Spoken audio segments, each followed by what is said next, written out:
Hey, good evening, all. This is your host Pratik, and I'm here with a very interesting topic: women at work, inspirational leaders. So, women today are diverse and powerful individuals and are contributing to the country's economic and social development. Women come from different backgrounds, cultures, professions. They face various career opportunities and challenges, such as balancing work, family, overcoming stereotypes, and advancing in leadership roles. So, in today's session, we aim to explore women's experiences in workplace, focusing on fostering inclusivity and creating a sense of belongingness. We'll further delve into the progress made for the women in the professional world while addressing the challenges and barriers that still exist. So for today's discussion, we have with us Ms. Aradhana Dubey.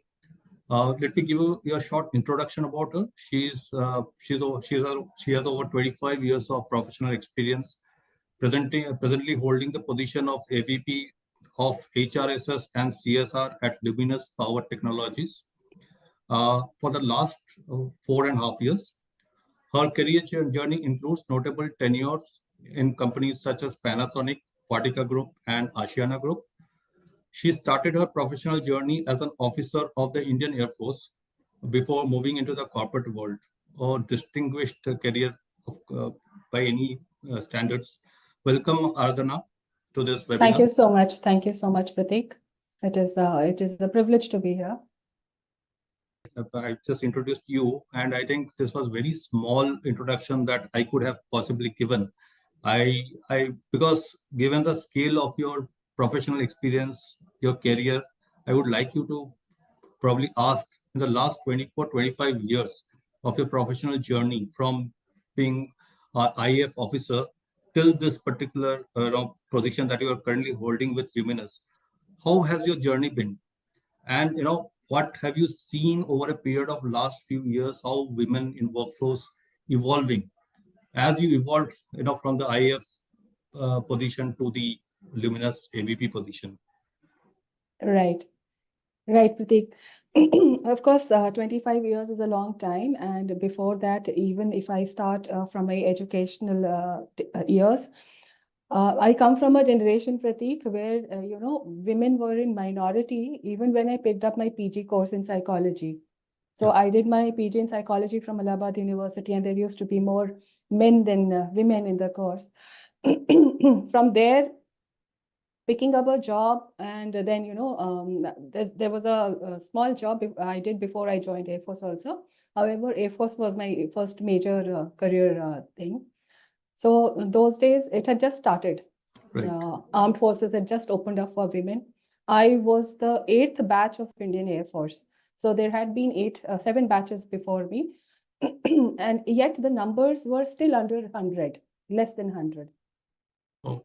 And so women were in minority, of course. Those were the starting years. It was still a very big thing that the armed forces had opened for women. Yeah, yeah. And training was fine. The armed forces don't do any disparity as far as the training goes. You have to do the same training as the men do. Right. It is when you start getting posted to the various stations, and that's when you realize what being in minority means. Because in offices, in office buildings, in stations full of men, you might be just 2 or 3 women. And that's how my career mostly has been. At least the first half of my career, I Right. can clearly identify as always being in minority, or maybe even being the first woman in that office. So a couple of my assignments, I was the first woman in the office, and we started from there. And then luckily, because some other women saw me going to that office, they must have decided, okay, this is a safe place, and they also started coming. So in a number of places, I've even done that. Air Force was 5 years of working after the training of 1 year, and then I moved out. I got into corporate. For a short while, I worked with an NGO also. A lot of field work I did with them. And then I joined the Asiana Housing. It was a real estate, again, something that, women were not really opting for those days. So I remember being the first woman in the office, and at a managerial position, that too, not less. In a traditional family-owned business, it was a rarity those days, in real estate mein, khas taur pe. So, but yeah, I think, like you asked me how my journey has been. My journey has been, actually, if I look at at it, and I should always be thankful and grateful for the wonderful bosses that I have had. I had Right. very inclusive bosses, bosses who did not differentiate. They did not give me any special privileges, nor did they pose me any extra challenges just because I was a woman. They just took me for what I had come there for, the skills that I carried for myself. And I think that was the defining, that remains till date the defining feature of my career. And I'm really, really grateful to those people, mostly men, because women were very less in leadership in those days. So I'm very grateful to all those men who saw some spark in me, gave me the opportunity, did not differentiate between me and their other team members, gave me opportunities which were suitable for me, which were they thought that I would excel. And I'm also Right. very happy that I could actually, pass their muster, so to say. And I guess given the opportunity, the rightful opportunity, and a balanced workplace environment, most women would, because Right. we educated for that, we are Absolutely. trained for that, right? Absolutely. So yeah, Ashiana. Then I went on to do my IM in Calcutta. After that, I joined Panasonic. I was their location HR head for 7 years, and it was an IR environment. It was factory Yes. environment. Yes. And we had a workforce at its peak. We would have about 3,500 in one plant and almost 500 in another. So roughly 4,000, 3,500 to 4,000 was the workforce that I was handling. Workers, that too female workers, in an environment which was again traditionally a family-owned business, and Panasonic had recently Yes. acquired. Yeah. So coming from there, establishing HR, IR, and understanding of HR and IR, all thanks to the wonderful bosses that I had, wonderful managers that I had. I learned a lot in my journey there. Very, very satisfying experience, 7 years. And then coming to New Delhi, to NCR, working with Vatika Group, again a real estate business. But by now, this is the second half of my career. By the time I joined Vatika, and that too, especially in a metro like NCR, so there were ample number of women by then in Right. the workplaces.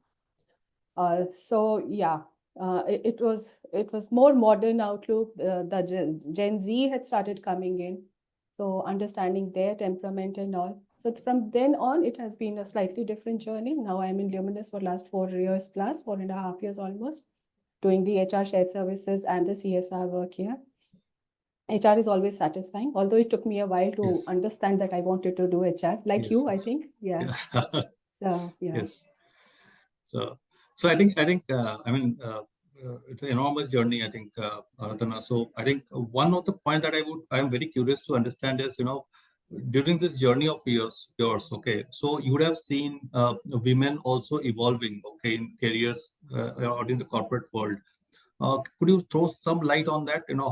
How have you seen them evolving from though you did give us some glimpses about your personal experiences, okay, but then I'm sure the experiences of women on a whole in Indian corporate space would have been similar to yours. But then, is there anything extra that you saw in them that you can probably speak on the evolving So of the women force? yes, yes. I think my generation has seen a huge, huge change because we are the pre-mobile generation, and Yeah. now everything is on internet. If the youngsters don't have a phone, they feel lost. So Yeah. coming Yeah. from those days, I remember when I passed out my postgraduate in psychology, my mother said I should immediately do a B.Ed and take up a teaching job. Mm. And I said, Ki, no, I have different things in my mind, and it was very challenging for my mother to accept that, even Right. more challenging when I wanted to get into armed forces. But I think everybody grows, everybody evolves with newer experiences, and so have I seen. So in my first job, which I did for a short while before I joined Air Force, they were I myself was about 22 years of age or something. And after I joined as the first woman there were a couple of girls Right. who came, but they were essentially in a assistant's job or a receptionist job, or maybe a data entry job. Even data entry, getting a woman was very difficult Mm. those days. Yes. Yes. Women weren't doing so much of computer education. From there, getting into Air Force where women were in minority, but at least it had started picking up. Then going again, getting out of Air Force, going to Asiana, uh, still not finding enough women in the staff. So slowly after my joining there, we picked up. one or two women joined. They were still in a more junior assistant sort of manner, but they had started picking up careers like finance and other things. And from there to today, when I see, when I look around in the office in which I sit, we have a majority of women in the Yes. HR. Some of the departments are still finding it challenging, but in terms of accepting the challenge, I see women have evolved quite a bit. The younger generation women that we meet for interviews and for various positions today, they don't come with a mindset that I can't do this. They're already thinking that they're ready for it, Right. which is very heartening to Absolutely. see, Yes. very Yes. heartening. Yes. Even in terms of sometimes, coming from the older generation, I might have a concern about their safety. But this job might, detain you longer hours Right. in the night. Right. How will you do Absolutely. that? They don't Absolutely. have that. I'm so happy to see that they don't have that doubt in mind. So women really have evolved. They have come from a point where hooking up a job was only to supplement the family income to a point where they're thinking of their careers Right. first. Absolutely. That is very heartening. Absolutely. Good to hear from you how the evolution has actually happened. Okay, so what we are today has been a huge progress, but then still lots needs to be done. So one Correct. of the other topics that that people are grappling with the corporate India specifically is the attrition levels. Now, overall, when we see the attrition levels are quite high, whether we don't distinguish between genders, but then if you see relatively, women employee attrition are supposedly a bit higher as compared to their male counterparts. So what would be, what according to you, because you've got experiences working across different industries. So what according to you can be done by organizations, more can be done by the organizations in order to arrest this women attrition? Because as you also mentioned, women are forward looking, women don't have inhibitions of taking up challenges. Now they are incredible assets for any organization. So, letting go of such assets is actually a loss for an organization. So, what do you think the organizations can do more in controlling those attrition? There is so much, Pratik. Even though there has been a monumental change in the mindset of the women, the younger lot who are coming and picking up jobs now, on the organizations side, I think, and generally in the society level, community levels, I think we can still do so much. First thing is to understand the basic difference between a man and a woman, and understand and accept also to a certain extent. Having said that, that should not be seen as a limitation. It should not be seen as reasons why women cannot pick up certain jobs. Right. Because women have talent in all directions. It is for us as a society, as a community, as organizations to realize how can we facilitate Absolutely. getting that talent out and uh, helping them contribute to the economy, to the society, because they have wisdom, they have talent, they can do so much more for the society and the Right. economy. So in that sense, on the organizations part, if you ask me, COVID has been such a great teacher, teaching us flexibility. That is Right. one field where I feel that we can't do enough. There is so much that a woman handles, not that men do not. Mm. I think for both, I think what COVID has taught us, that both men and women can do so much, provided there is a support system, there is a certain amount of an accepted flexibility in the way we work. I think somewhere we have to just look beyond the days of 9 to 5 working. So that is Yes. one very big thing that can be done, particularly for women, also to a large extent for men too.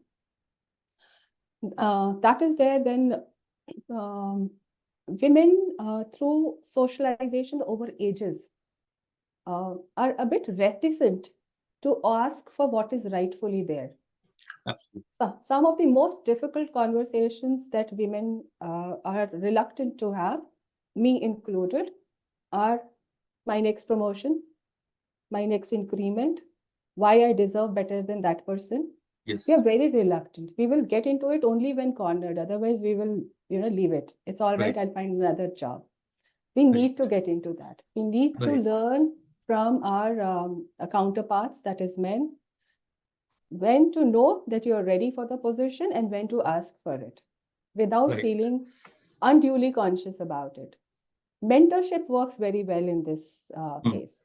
So wherever women feel that they probably lack that confidence, I think with a very, very good mentor, with mentoring, very good handling, somebody senior guiding us, I think most of us will learn that and pick it up very fast. I think, Uh, yeah. sorry, yeah, Absolutely. you're saying No, no, something. no, no. So I think you are bang on this particular thing. So I was about 2 days back going through one of the articles in which they mentioned what women specifically want in a corporate life. The top three things that came up was the compensation. Second one was the job security, and third one was work-life balance. So these Correct. were the three things. Okay, and while you talk about work-life balance, the flexibility, the flexi work hour that you were talking about was definitely one of the important points. Compensation again, if you see a job, the pay parity. Okay, now across the world, the pay parity is huge as if you compare it to male and female employees for diversity employees. However, in India, that parity apprentice seems a little bit lesser. Okay, so India is progressive that way. Okay, but lot Yes, needs to be done. So I think totally in sync with the point that you just mentioned on this point. Um, yes. so And again, I'm one of the fortunate ones. I've worked in organizations where they have not differentiated. yes, It gives yes, me a lot of confidence. It gives me every reason to stretch myself when I know that my bosses are not differentiating because of my gender. They're absolutely, not doubting my talent. They're not doubting my contribution because I'm a woman. It gives me so much more um, willingness, so much more passion into my work I can put because that is taken care of. absolutely, It's so very essential, recognition. I think somewhere all of us clamor, all of our hearts want that recognition for yeah, what we are, what we can do, not for the demographics that we are. So in that sense, yeah, I mean, these are some of the things that organizations can take care of. What now MNCs have also brought in a very strong culture, and we should be thankful to them about the pay parity, like you said, and yes, also on the policy part. yeah, So, give credit where it is due. I think the Indian companies have learned a lot from the MNCs in that sense. yes. And these days, I think all good companies, wherever there is a policy review happening, it is from the perspective of whether it, Yes, it yes, brings in equity or it doesn't. So, absolutely, yeah, absolutely. So even in my organizations that I've worked in, I have not seen this disparity being there. I mean, see, correct, it depends on the performance, simply on the performance. It's not because you are a male or a diversity person. It is very simple. You have performed, so this is your increments, this is your pay parity. That's it. I mean, there's no other differentiation. I have not at least experienced that. Uh, Another point that one of the final point that I would like your views on is, while lots have been done on the increasing the participation of women in workplace, the percentages have also gone up. The overall employee base in which diversity candidates are, their percentage is also quite healthy, not healthy, but then it's gone up and it's progressing. One of the key areas that is the CXO levels, that is the leadership levels like yours. Okay. Now I was also reading one of the articles in which they mentioned that that is a area of concern. So it revolves around 2 to 4% at the most. Okay, they're at the CXO levels and it's not growing. So what, according to you, what would be your recommendation and advice for the women of the current generation who aspires to become a leader? So the problem statement is no increase in the contribution in terms of the count of the women leaders, while they would be better leaders than a man leader, but then there's no increase in the count basically, or the right, percentage. So right. what, according to you, should be should women do of the current generation so that they aspire to become a leader and that percentage also increases? Right, right, Prateek. So I'll do a little deviation here. I will also bring in my CSR experience, Prateek, here. Yeah. A bit of, what I see in the society when we go around for our CSR surveys and meeting people. So, as you know, companies basically do CSR projects around, their facilities or their factories, rural areas. So I've been in CSR since my Ashiana days. So I've met a lot of these communities and community leaders, sarpanches, women of the community, and presently in Luminous also we're doing a wonderful, wonderful program where we try and prevent school dropout rates of Right. young girls in medium to higher secondary school.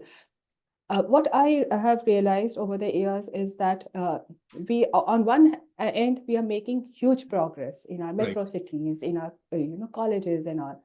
On the other end, there is still deprivation in the sense uh, young girls still are not getting those Right. choices, those chances, and we have to somehow make it possible for them. So while we progress in one direction, we look forward to our career, going better and better. We also need to stretch a hand behind us and Absolutely. pull up those people. There was a wonderful campaign that Government of India once ran, each one teach one. Yeah. If each one of us, each one of women and men also included, even if we can pull up one person from a underserved community, from a deprived community, ensure that they get proper modern education, even till class 12, if we can ensure that, you will have enough girls coming into college. Moment you have enough girls coming into college, now teenagers is the time when they start dreaming, when they start Yes. aspiring. You give them that sort of a support in those years, they go to college, they get proper education, and give them proper education, because right now we do have women doing engineering courses, but the expectation of the industry and what they actually learn in the college, there's still Does it? some Yes. gap Yes. there. There's a huge gap there. Yeah. We need to close that gap. We need to ensure when we say STEM education, it is STEM education which can get them a STEM job. We need to Yes. close that gap also. We need to ensure enough number of women from school to colleges, from colleges to technical colleges or other colleges, higher studies colleges.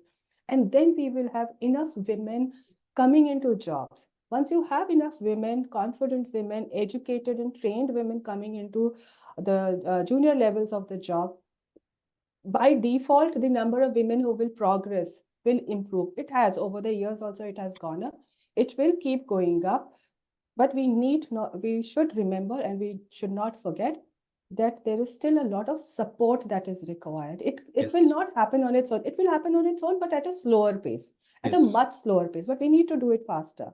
Women are, Yeah. after all, 50% of the economy. We can't really ignore that. So Absolutely. Absolutely. that is one thing that I think is happening. Also, one, focus at the beginning end of the entire process.